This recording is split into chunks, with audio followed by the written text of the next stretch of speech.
Estimado estudiante de preparatoria abierta, soy el maestro Nahum Chuy López, soy asesor, entre otras asignaturas, de Textos Filosóficos 1 en el sistema de preparatorias abiertas aquí en el estado de Yucatán.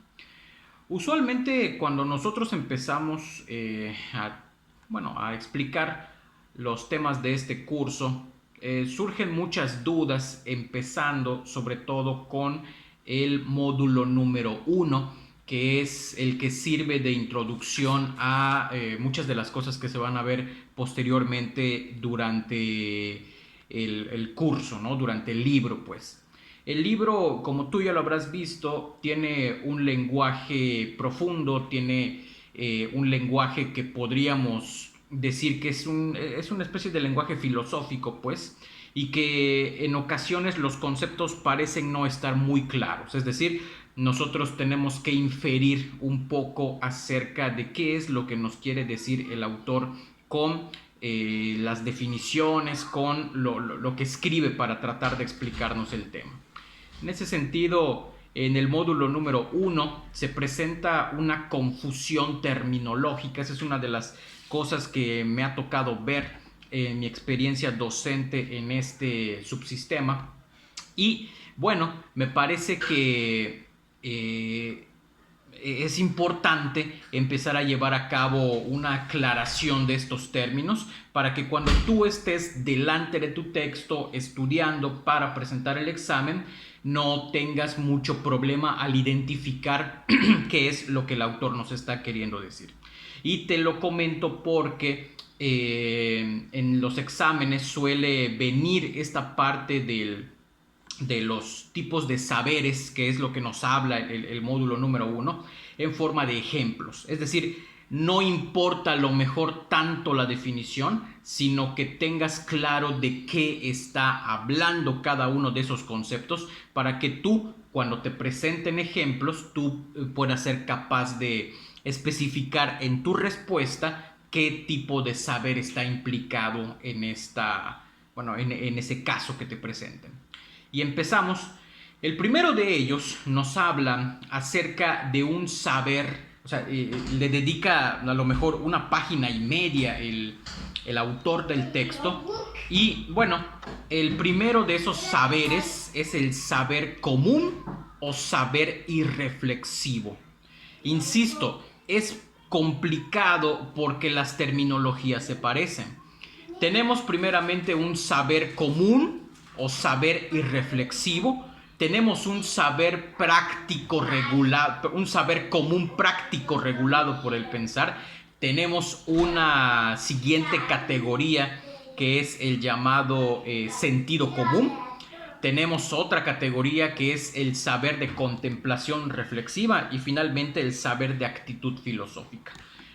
Primero, entendamos que todo esto está desde el conocimiento más básico hasta el conocimiento más elevado. Partamos de eso, pensemos y si podemos llevar a cabo en una libreta mientras estés estudiando una especie de pirámide con los niveles de los tipos de saber, estaría perfecto.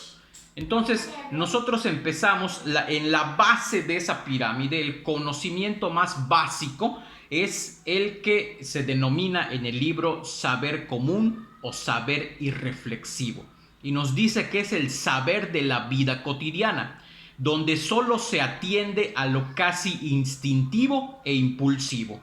Recordemos, nuestros instintos básicos, primarios, son la alimentación, el dormir, descansar, la hidratación, claro, ir al baño, por ejemplo. Esos son parte de estos instintos primarios que nosotros tenemos que satisfacer para empezar a pensar en llevar a cabo acciones intelectuales de mayor complejidad. Entonces, este primer conocimiento, este tipo de saber que se llama saber común o saber irreflexivo, prácticamente está vinculado con las acciones que tú y yo llevamos a cabo cotidianamente para satisfacer nuestras necesidades básicas, ¿sí?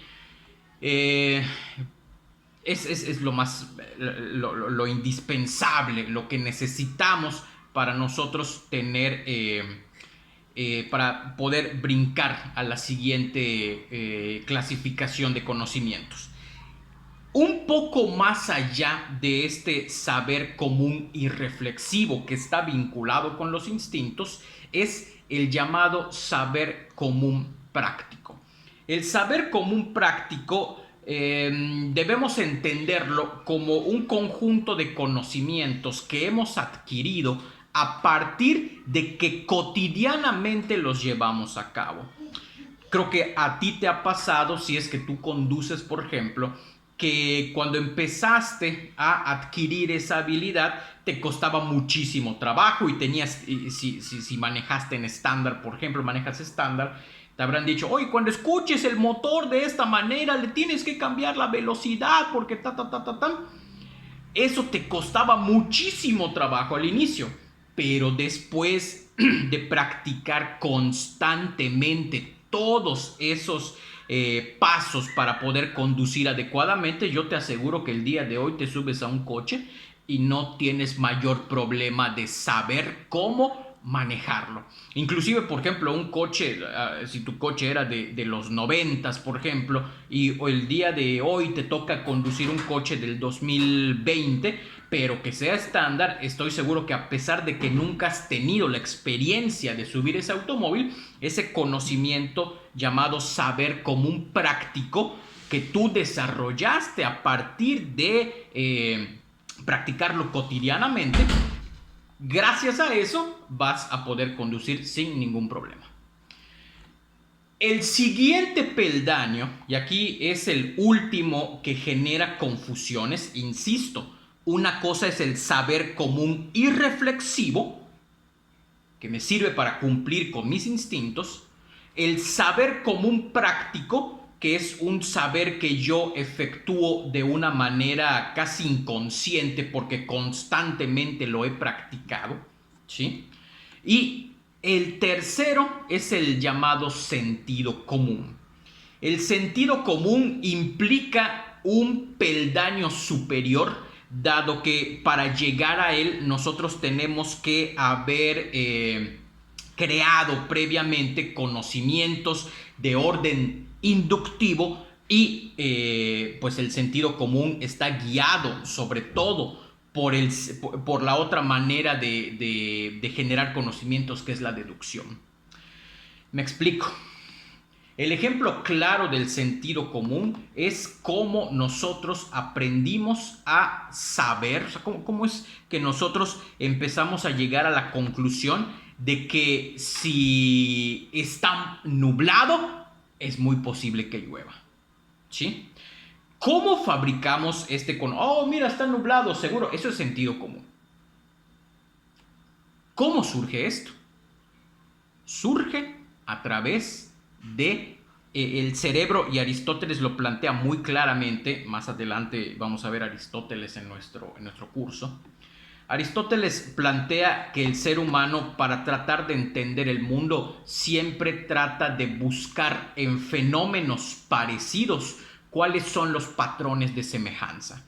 Me explico. Es decir, hoy, por ejemplo, está nublado y llovió. Ayer estaba nublado y llovió. Antier estaba nublado y llovió. Y así yo lo he visto a lo largo de muchos años de mi vida. Son días diferentes, son a lo mejor temperaturas diferentes, hay muchas cosas diferentes, pero a pesar de que son días diferentes, tenemos un patrón común. Entonces el ser humano, para poder aprehender la realidad, necesita sacar ese patrón de semejanzas comunes que hay en todos esos días en los que estaba nublado y llovió, y a partir de eso, por inducción, o sea, casos particulares, lo que pasó hoy, lo que pasó ayer, lo que pasó antier, lo que pasó el mes pasado, lo que pasó hace 3 semanas, la suma de las características comunes de todos esos casos particulares le va a dar una instrucción a mi cerebro para que mi cerebro genere un conocimiento común para todos ellos. Y esa es la proposición que yo decía hace unos minutos. Está nublado, eso significa que va a llover. ¿Ok? Ese es el sentido común.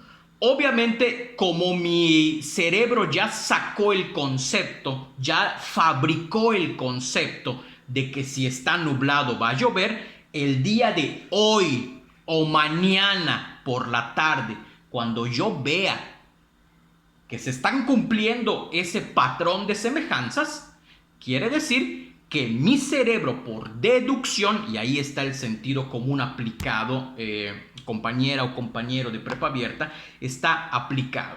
Hoy está nublado. Eso significa que va a llover. ¿Cómo yo puedo llegar a esa conclusión? Porque mi cerebro me está dotando de un concepto previo que ya creó a partir de las experiencias anteriores. Esto, obviamente, insisto, dentro de nuestra pirámide jerárquica de tipos de conocimiento, es mucho más avanzado que el saber común práctico y mucho más avanzado todavía que el saber común o saber irreflexivo. Pero aún así, todavía el ser humano no ha llegado hasta la cúspide de sus cualidades del pensamiento.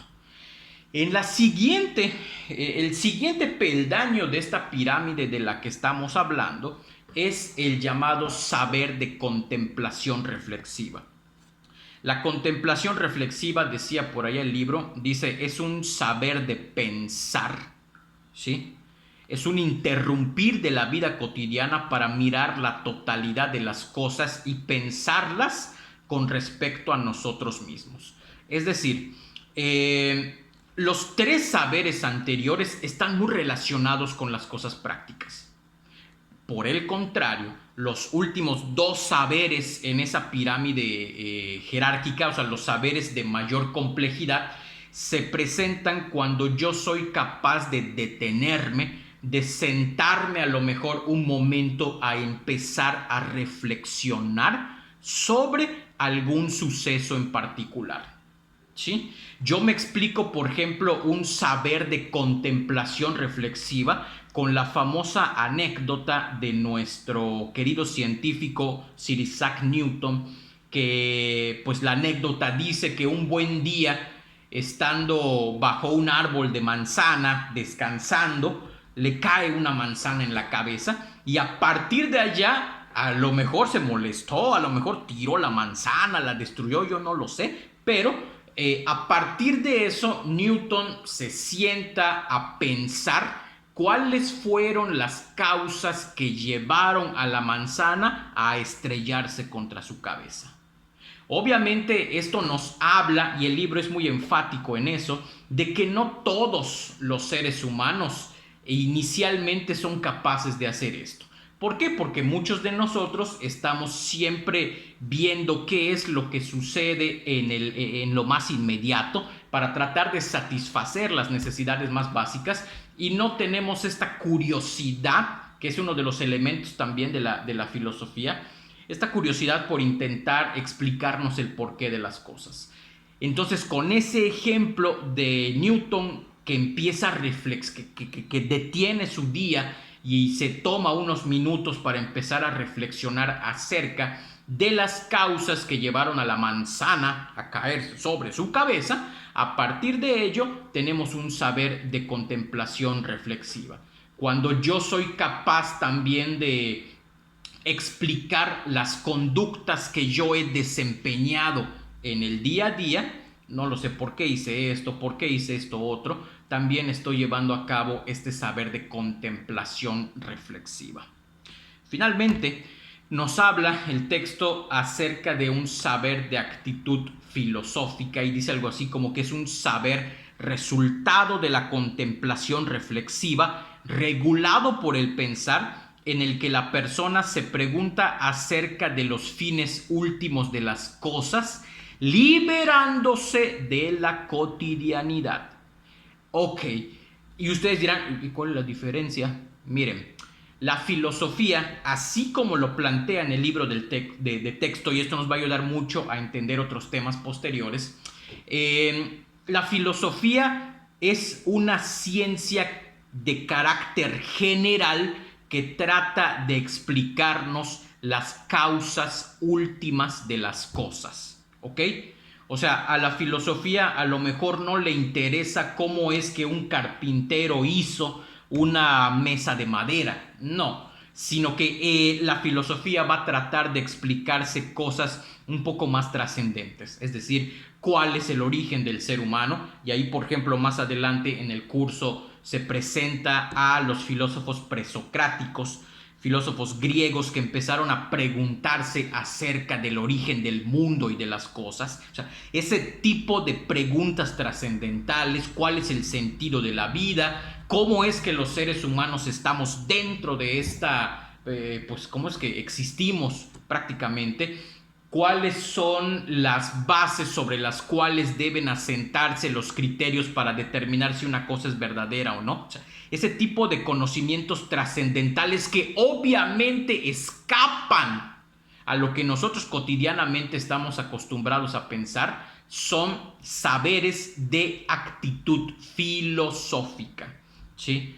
Entonces, entre contemplación reflexiva y saber de actitud filosófica, si bien están muy emparentados, hagan de cuenta que el saber de actitud filosófica está muy por encima del saber de contemplación reflexiva.